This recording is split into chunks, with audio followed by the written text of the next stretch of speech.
Biye jumaye, biye dombaye, biye jumaye, biye laharama donye ola ame folo ka duwawu kɛ an faso ye ni o ye ba Maliba ye. Ala ka hɛrɛ kɛ Mali ye, Ala ka hɛrɛ kɛ maliyɛnden kelen-kelenna bɛɛ lajɛlen ye. Solika wuli kɛbagaw an mana sigi ni kɛnɛ in kan, kɛrɛnkɛrɛnnenya la ni jɛmukan in kɛnɛ kan an bɛ fɔlɔ ka aw de fo. Sabula solika wuli ale ma nɔgɔ. Aw minnu bɛ yen nɔ ko aw sera aw ka bureau la ka ban, n'aw bɛ ka an lajɛ an bɛ aw bɛɛ lajɛlen fo. Aw minnu fɛnɛ bɛ aw lajɛ sokɔnɔnaw la don o don an tɛ ɲinɛ aw kɔ, an bɛ aw fɛnɛ fo. Lamɛnbaga jamakulu an bɛ aw kelen-kelenna bɛɛ lajɛlen fo. Radio Renouveau lamɛnbagaw an ka honorable ni sɔgɔma. I ni sɔgɔma Fanta Tɛmɔta. Kow bɛ cogo di? An bɛ Ala tanu. Ala k'an ka jumaw caya. Ami. K'amina kow nɔgɔya. Amina yarabi. Bisimila. Ala k'an kisi payi ma. Ala kana maa kɛ jugu sago ye. N bɛ fo sɔɔni an bɛna don kibaruyaw kɔnɔna la. Siga t'a la sɔɔni i ni kanubagaw bɛna ɲɔgɔn lasɔrɔ don kibaru kɛnɛ kan. O la bi juma juillet kalo tile 9 Renouveau matin kunnafoni bɛna boli minnu kan. An ka bakurubaw olu filɛ nin ye. Don tɛmɛnenw na an kumana fɛn min ye ministère de la réconciliation ale kɔnɔna la affaire dɔ bɛ o ye nɔ ni o ye million 20 ko kuma dɔ bɛ yen nɔ maa dɔw tɔgɔ bɛ a la fɛn min ye o maa ninnu ye kɛrɛnkɛrɛnnenya la maa 2 o don an ye u tɔgɔ fɔ fɛn min ye maa 1 ye ale ye wele bila ma k'a yira k'a fɔ ko kuma bɛ ale fɛnɛ fɛ ka se ka ɲɛfɔli kɛ fɔ cogoya wɛrɛ la a bɛ fɔ min ma ko droit de réponse ni o bɛ tali kɛ Kadija Fofana na sɔgɔmada in na kuma bɛna di ale ma jɛmukan in kɔnɔna la a ka se ka a yɛrɛ ɲɛfɔ nɛgɛjuru sira fɛ bi sɔgɔmada in na anw ni directeur régional du commerce et de la concurrence ani ale bɛna ɲɔgɔn lasɔrɔ ni o ye Gédéon Dambele a bɛna kuma an ye dala dumunifɛn minnu sɔngɔ jiginna dɔ bɔra minnu sɔngɔ la kɛrɛnkɛrɛnnenya la sogo a bɛna ka na o kunnafoniyaw k'o di an ma o kɔfɛ an n'an balimamuso Mariam Kone bɛna ɲɔgɔn lasɔrɔ Mariam Kone ale ye kunnafonidila ye o kɔfɛ u ye kulu dɔ sigi sen kan ka kɛɲɛ ni dala dumunifɛnw sɔngɔ yɛlɛni ye u ye nin jɛkulu in sigi sen kan walasa ka tɔgɔ bɔ ka dusuma kasa yira min b'a to dala dumunifɛnw sɔngɔ bɛ se ka jigin a k'u bɛna bɔli kura kɛ tuguni samedi don ni Ala ma basi kɛ o la an bɛna kuma di Mariam Kone ma ale fɛnɛ ka se ka ɲɛfɔli kɛ Amadu El Konare ale bɛ ka don kibaru lase aw ma Sori Ibrahim Diallo siraba kunnafoniyaw bɛ ale bolo Awa Daɲogo kɛnɛya kunnafoni bɛ ale bolo Alexis Kalamiri ma sɔn min ma o bɛna yira aw la jɛmukan in kɔnɔna la an bɛna an ka baaraw daminɛ sisan ni wagati bolo da cogo ye ni o ye météo ye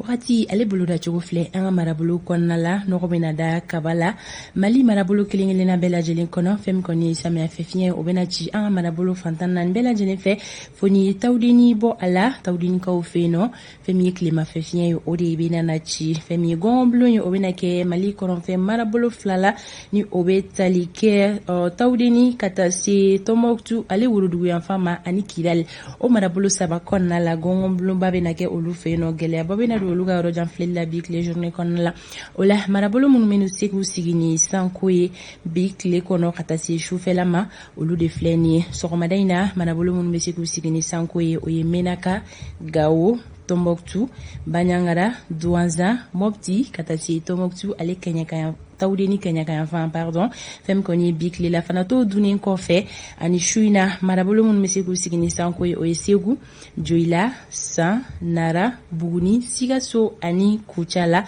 bi tile bantɔ kokura ka don su kɔnɔna la marabolo minnu fana bɛ se k'u sigi ni sanko ye o ye Kayi Nyoro ka taa se Kitama fɛn kɔni ye tilega in na finteni bolo dacogo olu filɛ nin ye an ka marabolo kɔnɔna la Kayikaw olu ka finteni hakɛya o bɛ yɛlɛn ka t'i jɔ degere 41 na Kulikoro olu ta bɛ kɛ 38 ye fɛn min ye Sikasokaw ye olu ta bɛ kɛ degere 36 ye Segukaw fɛ yen tilega in na olu ka finteni hakɛya bɛ jɔ degere 38 na Moptikaw olu ta bɛ kɛ 37 ye Tɔnbɔkutu olu fana ta bɛ kɛ 37 ye Gawokaw fɛ yen tilega in na olu ka finteni hakɛya bɛ jɔ degere 30 la Kidali olu ta bɛ kɛ 38 ye Menaka 34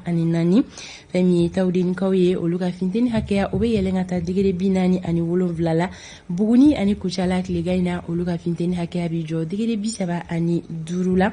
Kitakaw olu ta bɛ kɛ 37 ye Nyoro olu ta bɛ kɛ 39 ye Narakaw tilega in na aw ka finteni hakɛya bɛ jɔ degere 40 na Douanza ani San olu ta bɛ kɛ 36 ye fɛn min ye Banɲangarakaw ye olu ta bɛ kɛ degere 35 ye Joyilakaw ta bɛ jɔ 37 la Bamako district kɔnɔna la nɔgɔ bɛna da kaba la fɛn min ye samiya fɛ fiɲɛ o bɛna ci nka a fiɲɛ fanga tɛna na bonya kosɛbɛ fɛn min kɔni ye san fiɲɛ ani sanjiko ye o bolodalen don Bamako district kɔnɔna la la bishuina ola kilega ina finteni hakeya obeke degere bisaba ani wolonvla ye Bamako na lamini sɔgɔmada ina kɛnɛ cira nɛgɛ kaɲɛ 6 o tɛmɛlen ni sanga 17 ye tile bena bin Bamako na lamini na nɛgɛ kaɲɛ 19 mana tɛmɛ ni sanga 1 ye wagati boloda cogo ni sɔgɔmada ina ka di aw ma akonye akosika aw tanaw bila dɔ aw ka bi juma tile journée kɔnɔna la an bɛ ala deli k'a ka bi tile hɛrɛ di an kelen-kelenna bɛɛ lajɛlen ma k'an kisi ka bɔ gɛrɛgɛrɛ ko olu ma tɔɔrɔ ma Amadu bɛ aw bisimila sa dɔn kibaru kɛnɛ kan Amadu ibisimila ko kura misira di ma i ka tɛmɛ ni dɔn kibaru ye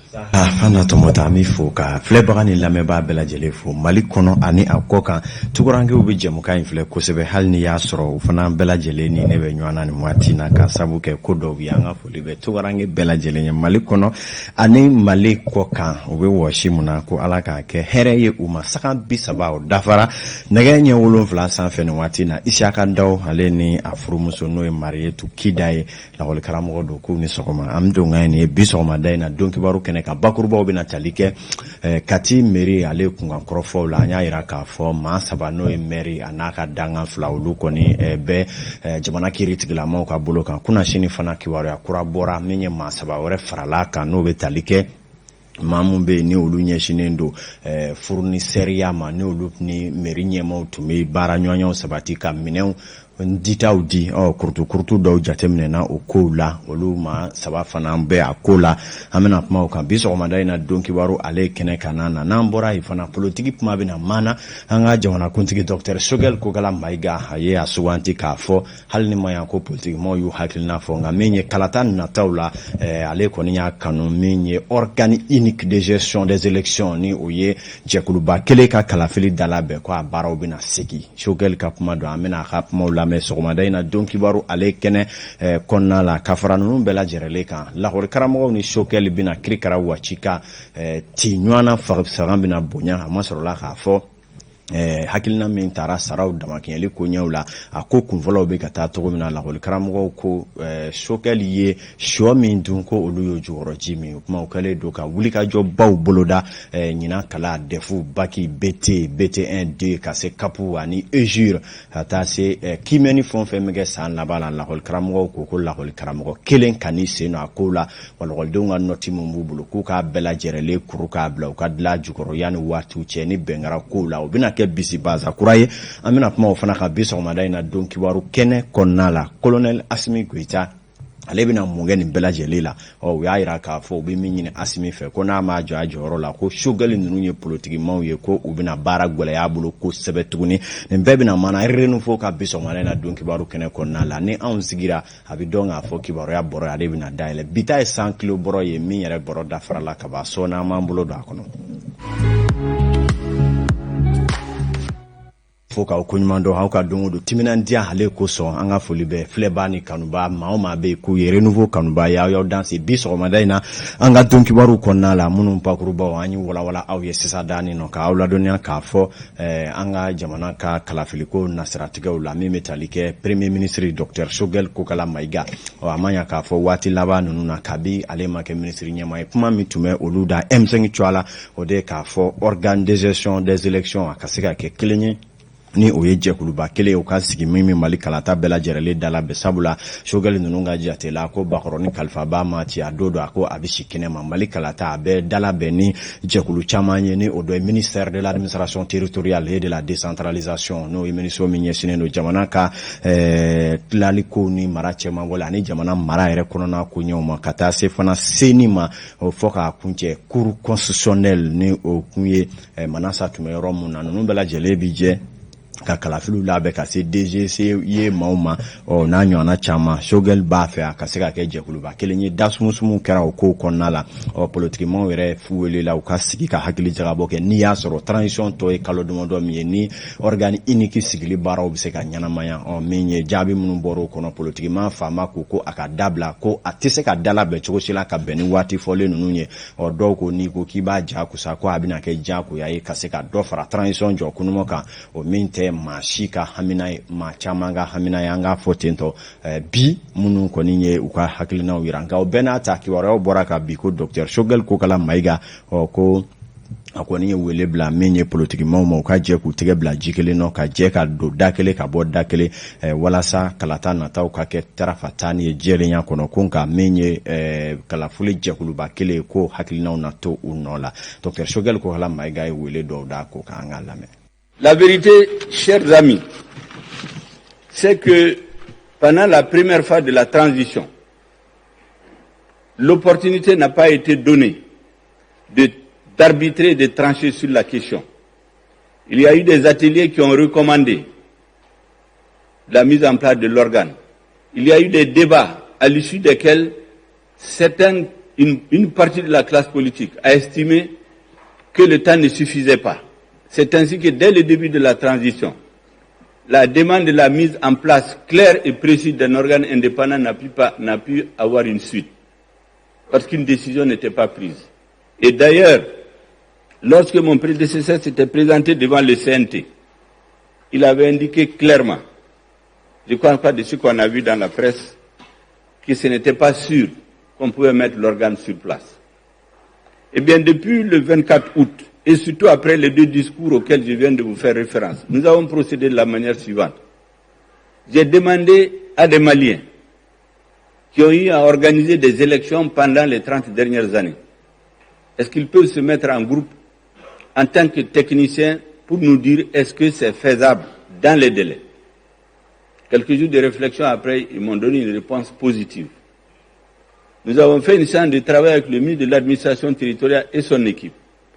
À l'issue de cette séance de travail, la conclusion générale, c'était qu'il faut qu'on ait un organe unique pour les élections. Je dois dire qu'il y a un atelier qui s'est tenu récemment, à l'issue duquel une bonne partie encore de la classe politique a reconnu la nécessité de l'organe, mais s'est posé la question, est-ce que si on va vers l'organe unique, on pourra tenir les échéances? C'est ça la question fondamentale qui était posée. La décision que le gouvernement voudrait partager avec vous, en espérant avoir l'adhésion massive de la classe politique, parce que c'était leur demande, c'est de nous donner la main et serrer les coudes pour franchir cette étape. Parce que nous sommes convaincus que notre pays étant en guerre, toutes les opérations, toutes les activités du gouvernement doivent aller au rythme d'un pays en guerre. Il ne peut pas aller au rythme d'un pays normal. Tabarakala Dr Shogel ko kala maiga ka nyefolu tuni nye kuma munun bakuruba bolla ka fo ko abe wati jamo jamana de chamanya jate mene ka fo malik kala ta ko wadonga bo ka chanku sebe o akaka maw yella nyini ke jehuluba kelenga sigi wasa kala ta baraw ka ke kuma ale na le ko ministry nyemanya na o ya soro bara do kera ko ka o ngale fana ya ta rom na o ye ka sega hakili jaga bo sigi ni ye kala ta ko fo politique bangu maw de be ko fo o ka sega hakili jaga bo ke ko hakili jaga bo jama fama ye hakili na munun di Shogel ka jatela oye ka fo akase ka ke ejekuluba kele nga sikisenga nga mawe nyingali muntengu yerela ko ye ka fo yala ni koko ka se ka odonga bo beke ka se ka yelema kuraw ke ka jekuluba kele sigili bolibolu damna yala kalataw bi se ka ke wati follow na wa ko ni nyingali bay ko yera be boli minga o kuma minye hakili jagabo ko fe feraw ni jentimna nu sigile ko minye politique ma obi minye na ne o ye jekuluba kele ka sigi ko ko ni mi fere ke ku sinzin o de kan o nga o kama ale be minye ni politique ma fe o ye o ka je jamana be ni choya mi gwati gele mina ko se ka je ku fanga faranyonga wasa ukaseka bo ukono akuanga jamana be kele jamana de la bi okuma nami koko ke akaseka ke andeseka ke iko jamana to munu me no lu sigleme welele ni gole atu dala okuma anga ko ta choko kake anga sinsin wasa gole ya mimbe anga bo oko ko be mami ko ani kote mami ko kuka ko tabulu teklinyi Dr Shogel ko kala maiga akapma ni jatemene bado ya ira ka fo so mileme Shogel la ka ira ko mamindo ko aba fe doka fra transition jokunu mo kan ko note ni organi inige ko kibo donga boda mine ko choko ya shila atuna se ka beni wati follow yen ni mamingo ko ka donga fo bi bulo fla fa bashimu la ka ki da kuno itigale ma kan ka fo anyigi nji soro inen korda la manko do fana wanga sigi ka Shogel la je ni ya fo afere na dalube abulo ko matike minka nga minge malika basigi kalata munu mina bala wore kana bo la ble no ti anye jamana do ye munu kono kalata kɔfɛ balawu fangaw boyana hali malila ya hakili jigina min ye wasaden kalafili tɛmɛnenw na tablara foroba mugu la yɔrɔ caman n'o kɛra ka se ka maa minnu tɛmɛna sebaya ni tiɲɛ yɛrɛ kan ka se k'olu niyɔrɔ bɔsi o la o bɛɛ lajɛlen la gɛlɛyaw ye mun ye IBK ka fanga ale sɛbɛkɔrɔ yuguyugu n'an bɔra yan ni Sogɛli bi to ɲɔgɔn fɛ nka Zeyina o tɛ politiki ko ye o ye jamana ka kalanko ladamu a n'a ɲɔgɔnnaw ye ni o ye éducation ye k'aw ladɔnniya k'a fɔ min ye lakɔli karamɔgɔ olu fana diminen do bi kosɛbɛ minnu bɛ tali kɛ kɛlɛ minnu kɛra olu fɛ san 2 kɔnɔ waasa ka se ka article 39 fɔ olu kɔnɔna nafa sɔrɔ siraw lasɔrɔ lakɔli karamɔgɔw ye ko a na kɛ ni jaabi minnu bɔra UNTM ale ka grève baara bila ko ɲɛw na o bɛna yɛlɛ lakɔli karamɔgɔw sen kan ni k'u joli sɛbɛkɔrɔ ma dimi min na u kɔni y'a jira k'a fɔ u bɛ maliden ni jɛman ladɔnniya k'a fɔ Sogɛli n'a ka gouvernement taara ba u sigilen ma ka foroki wa ko ba kamana gale bɛ cini kɛ ko na wuli k'u jɔ waasa ka bingali min kɛlen filɛ Sogɛli n'a ka gouvernement fɛ ko k'o jaabi kama u ye bataki mun na u ko k'a daminɛ bila sa fɔ ka taa lakɔli karamɔgɔw fana wulilen nin ye nka maa kana fɔ k'u wulila sabula ko ba kɛra u ma Zeyina olu ye kɛlɛ kɛ jamana ye sariya jamana ye ka fɛn dɔ ɲini jamana sɔnn'o ma Sogɛli b'a fɛ k'o ntaraki olu la k'o ye sariya sɔsɔba ye u ye jalakiba bi Dr Sogɛli ko kala kan jalaki minnu na u y'a jira k'a fɔ k'a dɔn Sogɛli ninnu bɛ wowo ci la dugu kɔnɔ yan'a ka kɛ minisiri ɲɛmaa ye n'o ye ka se ka don o don bɔlibaw kɛ ka IBK ka fanga sɛbɛkɔrɔ jalaki ko olu tɛ ka sariya bato u bɛ k'u sen da sariya kan ka tereke ko Sogɛli ninnu fana ye hakilina min ta nin ye n'o ye kiriw n'o ye saraw kɛcogo kɛli ye kelen ye ko ni a kɛra kɛcogo la kana lakɔli karamɔgɔw ka sariya fana batobaliya ko o bɛna kɛ filiba ye ka ɲɛsin Sogɛliw ma maa kuma sigi ni min ye ko nka u b'a ɲini lakɔli karamɔgɔw fɛ u ye baara bila bolo min fɔ fɔlɔ o ye i k'a dɔn nɔti bɛ lakɔli karamɔgɔ fɛn o fɛn bolo bɛɛ k'i ta kuru k'a bila jukɔrɔ n'o ye rétention de nɔti ye lakɔlidenw ye kimɛni minnu kɛ wa san laban in na defu n'o examen bakiw ka taa se BT ani kapu ni a ɲɔgɔnnaw ma ko k'a bɛɛ lajɛrɛlen sonsoro lakɔli karamɔgɔw k'u sen bɔ a la pewu ko waati nataw la juillet kalo 27 u bɛna jɛrɛba kɛ lakɔli karamɔgɔw cɔ a la Mali fantan 4 bɛɛ lajɛrɛlen fɛ o kɔfɛ fana u bɛ taa kalo 29 u bɛna taa hakilina dɔw ta lakɔli karamɔgɔw bɛ fɛ ka ni kɛlɛ kɛ cogoya min na ko kɛlɛ tɛ fila ye a kun ye jamana sariya ka bato olu tɛ fɛn wɛrɛ ɲini o kɔ kama u ye wele kɛrɛnkɛrɛnda Colonel Asimi Goita ye ko ale nale de kɛra sababu ye ni lakɔli karamɔgɔw ka article 39 bɛnkanw sɔrɔla o kuma ko n'a y'i sigi a bolo ma politikimaw n'o ye Sogɛli n'a jɛw ye ko u bɛna transition tɔ juru ja a bolo kosɛbɛ a ko ma tigɛ da min na an na wuli ka kibaruyaw di aw ma a kow kana na an bɛ taa Katikaw fɛ yen k'aw ladɔnniya k'a fɔ yen mairie la nin cogoya in gɛlɛyara kosɛbɛ Kati mairie la a ma sɔrɔla k'a fɔ nafolo kumaniya ni dugukolo ko karatu minɛnw sanni na ka fɛn dɔ sɔgɔn kɛ dɔ ye k'a sɔrɔ o tɛ tiɲɛ ye ka wariw bɔ k'a fusugu o kɔni jalaki bolo kɔni sina Kati mairie la maa caman fɛ Kati yɛrɛ kɔnɔ ka taa se Mali yɔrɔ caman ma kiiritigilamaw n'o ye pôle économique olu y'u sen don baara la ka taa sɛgɛsɛgɛliw kɛ sɛgɛsɛgɛliw kɔni jɔakun dɔmɔdɔ kɔfɛ jaabi min bɔra o ye ka se ka maire principal yɔrɔ wɔlɔ gɛmu k'ale minɛ k'a datugu a ka danga filanan Alu Badara Sangare o min ɲɛsinen don furusiriko ni dugukoloko ma u y'o fana minɛ k'o datugu ka taa se min ye maire min ɲɛsinen don musaka ko nasiratigɛw ma n'o ye Boyi Jalo ale fana minɛna o maa saba minɛlen kɔfɛ kunasini kibaruyaw bɔra ka bi kura ye maa saba wɛrɛ olu fana welela ko olu fana cogoya bɛ ko ninnu kɔnɔ n'o maa dɔ ye i k'a dɔn k'a fɔ u ka opérateur économique dɔ bɛ n'o ye sanni feere tigilama ka taa se fournisseuria baaraw ma n'o cogoya ko Janwule Sidibe ni bɛɛ b'a fɔ a ma ko Jan ale ye URD denmisɛnninw ka maa ɲɛmaa dɔ fana b'a kow la ye ka taa se Usumani Bagayogo o fana ye fournisseur ye ale fana minɛna ka taa se Saliya Traoré o ye i k'a dɔn URD denmisɛnnin ma fana ye ale fana minɛna o maa saba taara fara maire ni Badara Alu olu kan i n'a fɔ anw ye kibaruyaw sɔrɔ cogo ya min na hali bi a ko bɛɛ senna bamananw b'a fɔ ko hali bɛ ko min na o ma ban fɔlɔ ntɔn yɛrɛ fana kana ntɔn sanga fo ka sɔrɔ bincɛni ma ban Kati mairie kisa ɲaamile don nin waati ninnu na pôle économique mana jaabi mun b'a ko la renouveau bi wuli ka jɔ kɛ ka se ka kibaruyaw di ladiriya ale kɔnɔna la sanga 43 dafara nɛgɛ ɲɛ 7 kan nin waati na Kati préfet ka denbaya kɔnɔ Madame Jara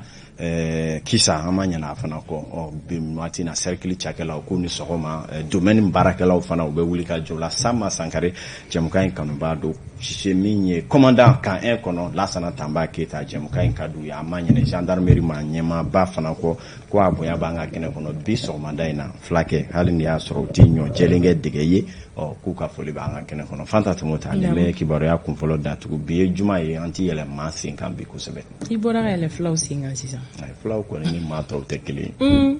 I kuma cogo dɔn nin tun bɛ tali kɛ don kibaru ta ko fɔlɔ la Amadu an b'i fo sisan an bɛ an sɛnsɛn ka taga Sori Ibrahim Diallo ale fan fɛ ka don siraba kunnafoniyaw olu kɔnɔna la bi kɔni ye juma ye o la tani ka segin bɛ cogo di an ka sira kanaw la an ka nɛgɛkarafetigi Asiki Danbele ka yamaruya kɔnɔna la anw ni Sori bɛna ɲɔgɔn lasɔrɔ a bɛna tani ka segin kibaruyaw di an ma